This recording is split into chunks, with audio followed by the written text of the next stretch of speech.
everybody. Welcome back to episode 8 of PUSH511 Radio. And today we're going to cover mindset and also talk about what I firmly believe is the secret to success.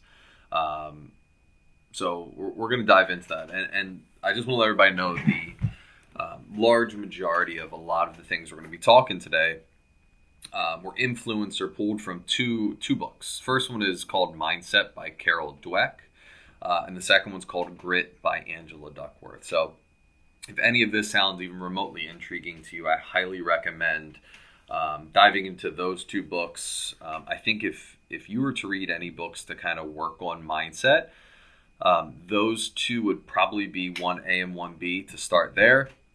And then at the end of this episode, I'm going to give everyone some more resources that kind of build and branch off of all this that have really worked for me and helped me a lot over the past few years in developing my own mindset and mental toughness, if you want to call it that. But that I think are really, really useful. So the first thing we're going to talk about with mindset is how we define mindset. And in Carol Dweck's book, she talks about two different types. You have a fixed and a growth mindset. And the fixed mindset basically believes that your basic traits, abilities, and intellect is fixed.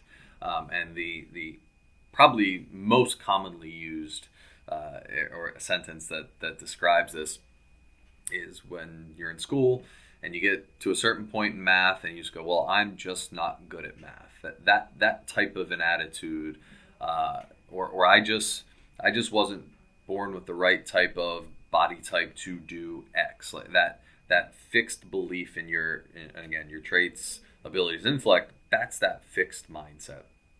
And if that's the approach that you take towards things, then it's going to be a really hard go of it for you. I really, really believe that having that type of a thought in your mind is only you setting yourself up for more struggle in whatever that thing is that you're working towards. Now, the other side of that coin is a growth mindset. And that growth mindset is the belief that your abilities, traits, and intelligence can be improved over time with effort, learning, and grit. So good examples and good language that you can use to yourself, whether you say these things out loud or this is just the internal conversation that you have with yourself. If you find something that you're struggling with, simply tell yourself, I'm not good at that yet. Because with time and work and perseverance, you can improve your skills and your abilities to become good at whatever that thing is. An example that you starting to gain a little bit more prominence is like when you're talking to a kid who just got a good grade on their test and saying, good job on getting that A, you're so smart. And that just dictates to that kid that them being smart is the only reason that they got that grade. Instead, using language like saying, I'm so proud of you for getting that grade, that's just showing that your hard work paid off in you getting that grade. So it's a really small little adjustment to make with verbiage and the way that you think about things that can make a huge difference with how you approach struggles that you may come through. And I completely believe this. And I think that having that one change from a fixed to a growth mindset can do a ton. And this isn't anything new. I mean, your experience of life will be dictated by the words you use and the story you tell yourself. And there's a quote from Einstein, I'm probably paraphrasing this in a way, but he basically said the most important decision a person can make in life is whether or not they believe they live in a friendly or a hostile universe. So if you're someone who thinks that the world's out to get you and everything's happening to you, then your experiences are probably going to dictate that. But try to find a different path and a different way to view things. And again, I can't hold a candle to what the depth that book goes into. So again, Mindset by Carol Dweck, highly recommend that book. And then the second part that we talked about a little bit earlier was Grit. And again, this other book is called Grit by Angela Duckworth. And she defines grit as passion and sustained persistence applied applied towards long-term achievement with no particular concern for rewards or recognition along the way. And this is the secret to success. And it's something that I say in some form or of another to everyone that that I coach at some point, is if you want to see results or you want to hit your goals, whatever those goals are, you just need to show up. Just show up and put in the work, and you will slowly, over time, make your way towards those goals. The overnight sensation that people see, whether it's in sports, athletics, music, whatever it is, that overnight success, that sensation is rare, and it's typically not an overnight sensation. The overnight sensation typically had years of working hard and grinding their way up to become this overnight success. And that work, you don't see those years of work when someone shows up on the scene, but I can assure you in almost every single scenario that those years of work were there. And don't get me wrong, genetics will absolutely play a part in who you are, but they do not define who you can become. They're just simply a starting point for where you're at, but they are not the end. They don't dictate where you are allowed to go to. And there are so many examples of unbelievably successful people who became successful even though their genetics said that they probably shouldn't. Sports is an easy one to look at. I mean, you have someone like Muggsy Bogues, who's the shortest NBA player in the history of in the history of basketball. He was 5'3" and played for 14 years. There was a baseball player named David Eckstein, another undersized guy who didn't look like he fit the bill for what a Major League Baseball player could be, and he had a really long career as well. And then if you go over to the other side, Susan Boyle, if anyone remembers her, if not, check out YouTube, was 48 years old when she appeared on Britain's Got Talent, and then 2 years later had a #1 album for singing. So these things, like you don't have to be the cookie cutter perfect version of what people think are these successes need to look like in order to work hard and develop those skills, those traits, those abilities. And the way you do that is by simply showing up every single day and working towards what you want to get to. So, and there's a lot of folks that have success a lot later in life as well. Susan Boyle's a great example. When she was 48 years old, if she would have just given up when she was in her 20s or even in her 30s or even when she turned 40, she would have never had that opportunity. So simply continuing to chisel away and work your craft will get you to where you want to be. And I mentioned passion earlier, and you get a lot of people or a lot of things that say, follow your passion.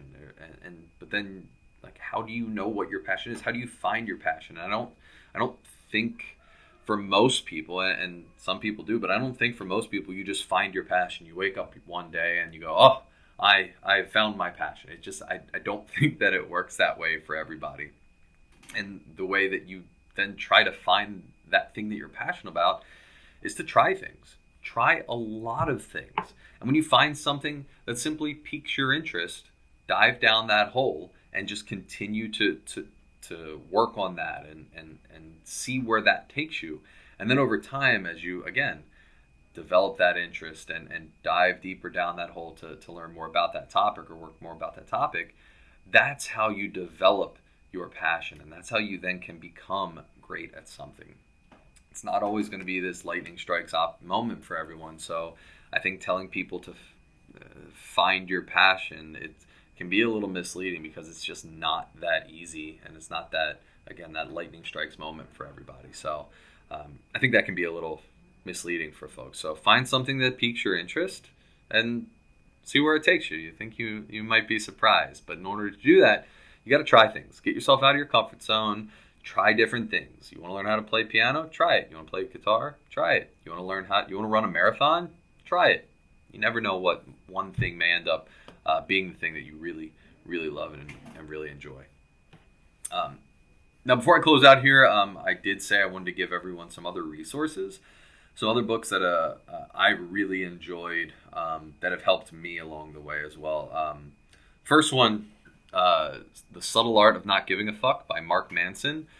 It starts out him kind of leaning into the title a decent amount, but the further you get into it, it's a really, really good book and a really quick read. I dove into that and really enjoyed it. So that one was really good. The next one is Meditations by Marcus Aurelius. The name may sound familiar. He was the leader of Rome, and he was, if you've seen Gladiator, you've seen his character. But anyway, it's his own personal journal of him giving himself advice for how he would handle and react to situations that he runs into. It's a really short little entries in there, and it's really, really, really good. I've enjoyed that one a lot. The next one is The Obstacle is the Way by Ryan Holiday. Basically teaches you that failure is not the end point, but is the way to success. And that kind of dives or piggybacks right off of everything we were talking about with grit. And then one more, Linchpin by Seth Godin. I really, really enjoy a lot of the stuff that Seth Godin puts out. He has a podcast as well called, I'm going to have to check and see what that is. But he has a podcast out as well that is fantastic and dives into a lot of different things, business, marketing. It's called Akimbo, Akimbo, Akimbo by Seth Godin. But Linchpin basically is a really good book on describing how you can have a positive mindset in your career and ways you can build off that in order to further your career and basically find ways to make art in what you do at your job. So I've really enjoyed that one as well. And I just touched on one thing about having a positive mindset, and I can't stress this enough. Your conversation that you have to yourself and the words that you use are going to dictate your experiences. So really, really try and take every opportunity you can to improve your mindset and your mental toughness. And it's not something that's going to happen overnight. I promise you that. There's going to be times when you struggle with it, and everyone's always going to constantly struggle with it. It's something that you have to develop and work that muscle over time, just like anything else. So small opportunities you can have to increase your mental toughness or increase that mind or better that mindset is don't get mad at traffic. If you're sitting in traffic and it's something that's completely outside of your control, use that as an opportunity to just simply take a deep breath and accept the situation that you're in. And you not getting angry or frustrated in that situation is one small moment in time where you've increased your resilience to that stress that's been applied to you. And then you can learn from that scenario. You can think to yourself, next time I have to go to this place, what is the absolute longest it would take me to get there, even if I run into traffic? Then you can leave your house at that time. And at the worst case, you're there a few minutes early. Best case, you get there right when you intended to be. So there's going to be small moments throughout your day. If someone cuts in line in front of you at the grocery store, little things like that would normally get you frustrated, use those as small opportunities to work that muscle a little bit, to increase that mental toughness, and just take a deep breath and just look at it kind of how we talked in the last episode. It's just a stress being applied to you. If you use it the right way, you can get an adaptation from it. And in this case, it's a stronger mental attitude and a better approach and a better way to get through your day. I hope that helps. If anybody has any questions, again, you can reach out to me at Jarrett at PUSH511.com, and I will be there to help you out. Thanks, guys. I will see you next time.